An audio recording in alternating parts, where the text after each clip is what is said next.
In February 2000, Catherine Knight murdered her wife with a knife and cooked her remains and then gave them to her two children. The Ugly Child by Catherine Knight. Catherine Mary Knight, born on October 24th, 1955 in Tennessee, Australia, was born in a relationship between her mother, Barbara, and her father, Ken Knight. Reagan was not only a mother of four children with another man, but even met Nita through her husband. When their secret meeting was revealed, the small conservative town drove them off. Following this overwhelming start, the endless childhood was not much better. His father was an alcoholic who raped his mother several times a day. He claims to have been sexually assaulted by several family members until the age of 11. In school, it was known as a scandal that frightened younger children without learning to read and write. He left at the age of 15 and worked in a clothing factory. A year later, she found her dream job at a slaughterhouse that killed the animal's domestic members.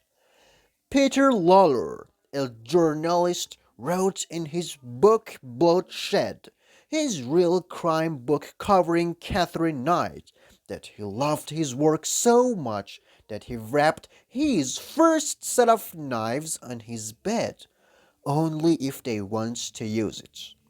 While working in this castle, Nate met David Colt, a furious alcoholic like his father, who was prepared to battle with him. Neith, who was accustomed to this type of violence, surprised her when her new wife joined one of her drunken quarrels. However, he soon realized that Taranito was able to do more than a little injury with his limbs. He soon realized that he was in control. In 1974, he convinced her to marry him. He was heavily drunk all the time, and his mother even warned him about his daughter's temperament, saying Nita has a serious mental problem. On her wedding night, she had sex 3 times. As she fell asleep, Nate went on to call for the fourth round and had trouble with her new husband's fatigue, so she started shaking her. Colt woke up from sleep and was able to fight with intent, although she only planned to kill her one day after their marriage. The relationship continued for another 10 years. Marriage, however, was far from the mind. Colt often betrayed and even once left his wife and two daughters in the middle of the night. After discovering one of Colt's cases, Nick left his 2 months old baby on the local train shortly before the scheduled date. The train didn't arrive and the baby was rescued, and also threatened several people with theft bills. She also suffered postpartum depression after witnesses saw her beating her second child in a busy street wheelchair. He spent several months in a psychiatric hospital and told nurses there that he intended to destroy the mechanic that had repaired the car because it gave him the opportunity to leave him. Despite the threat, Colt resigned after being released from the hospital. Their unification didn't take long, and Neith left behind a period of profound distress after Colt finally left him. In 1986, shortly after leaving the cult, Catherine Knight entered a romantic relationship with David Sanders, a local miner. Within a few months, Sanders moved in with her and her two daughters. However, he kept his apartment, arousing Knight's jealousy and suspicion. Like her previous relationships, this one quickly turned toxic and violent.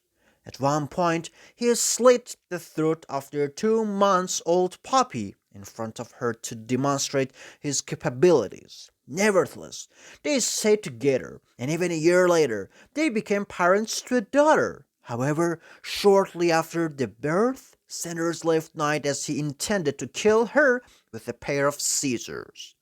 She then met a man named John Klingorth. They stayed together for 3 years and had a son named Eric, Knight's first son. While no violent incidents about their relationship have been reported, it ended after Chillingworth found out Knight was involved with a man named John Charles Thomas Price. The start of Catherine Knight and John Price's relationship was uneventful. She had two older children who lived with her and seemed to love Knight and earned enough money as a minor to support her comfortably. They moved in together in 1995 and everything was progressing smoothly. Now, when she proposed marriage to them and he didn't accept, she resorted to violence. Knight accused Price of stealing items from his company and fired him. Although she initially kicked him out, they started seeing each other again a few months later. However, this time she didn't allow him to return home. According to their friends and neighbors, Knight's violence then escalated.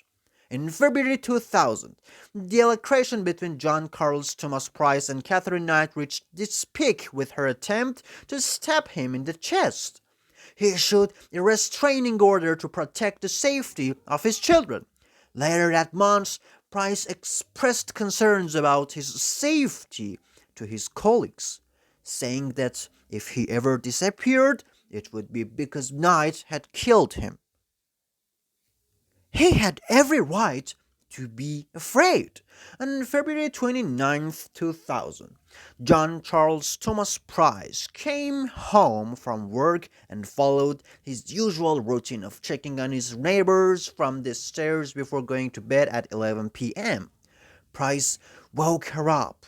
They had sexual intercourse and he went to bed.